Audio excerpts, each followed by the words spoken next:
Hey, it's Aunty Dan. Today I'm going to read Wombat Stew. Let's look at the front cover. Here's the title, Wombat Stew. And the people who write a book are called authors. Their names are Marcia Vaughan and Pamela Lofts. Wombat Stew. One day on the banks of a billabong, a very clever dingo caught a wombat.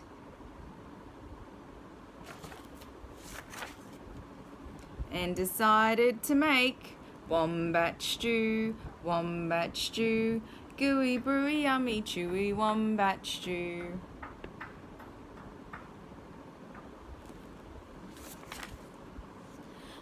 Platypus came ambling up the bank. "G'day, Dingo," he said, snapping his bill. "What's that for?"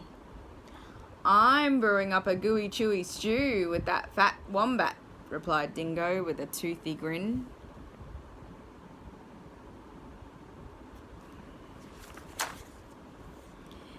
"If you ask me," said Platypus, "the best thing for a gooey stew is mud. Big blops of billabong mud." "Blops of mud," Dingo laughed. "What a good idea." "Righto, in they go." So Platypus scooped up big blops of mud with his tail and tipped them into the billy can.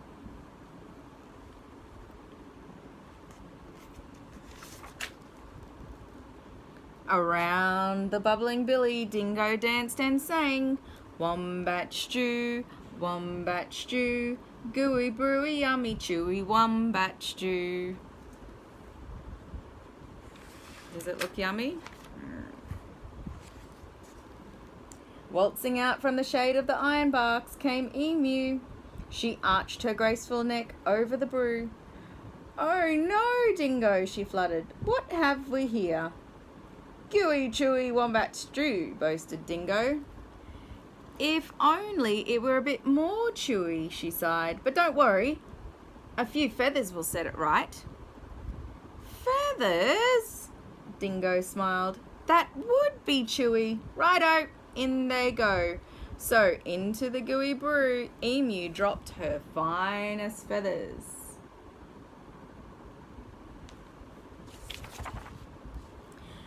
Around the bubbling billy, Dingo danced and sang, "Wombat stew, crunchy munchy for my lunchy wombat stew."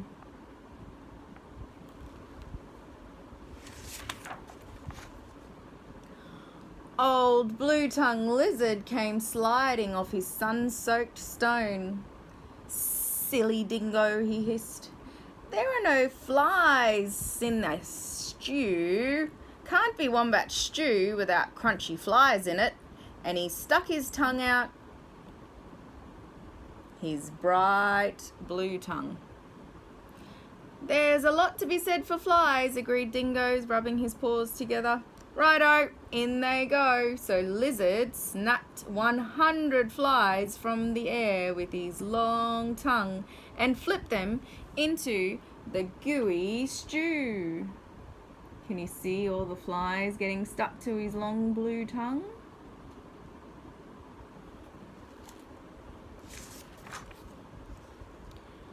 Around and around and around the bubbling billy, Dingo danced and sang, "Wombat stew, crunchy munchy for my lunchy wombat stew."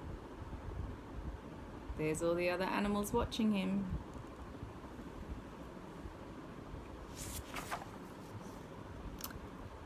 Up through the red dust popped Echidna. "Wait a bit, not so fast," he bristled, shaking the red dust from his quills.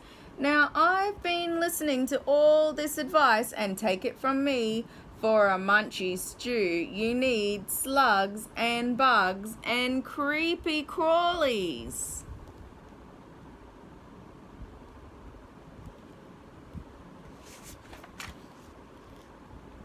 Dingo wagged his tail. "Why, I should have thought of that. Righto, in they go."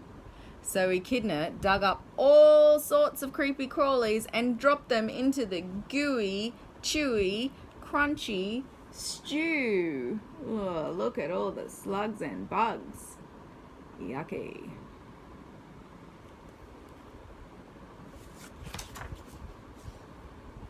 The very clever dingo stirred and stirred, all the while singing, Wombat stew, wombat stew, hot and spicy, oh so nicey, wombat stew. Oh, look at poor Wombat, he doesn't want to go in there. Just then, the sleepy-eyed koala climbed down the scribbly gum tree. Look here, oh, he yawned. Any bush cook knows you can't make a spicy stew without gum nuts. Leave it to Koala to think of gum nuts, Dingo laughed and licked his whiskers. Righto, in they go. And into the gooey, chewy, crunchy munchy stew, Koala shook lots and lots of gum nuts.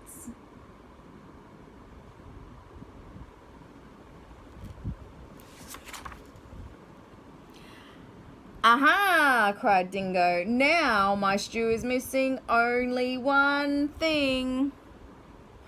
What's that? Asked the animals. The fat wombat. Wait! Stop! Hang on, Dingo! You can't put that wombat in the stew yet. Oh no, don't put wombat in.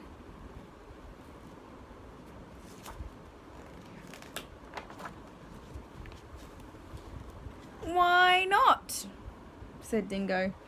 You haven't tasted it. Oh, righto, I'll taste it.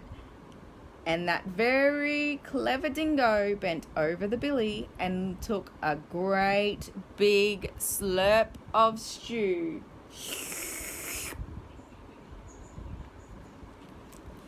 I'm poisoned! You all tricked me! Yuck. I don't think the dingo liked it.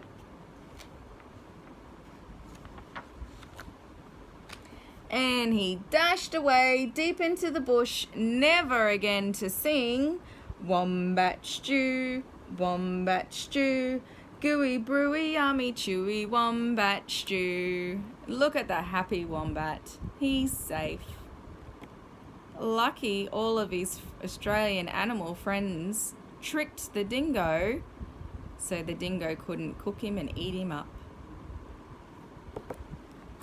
And that's the end. Bye.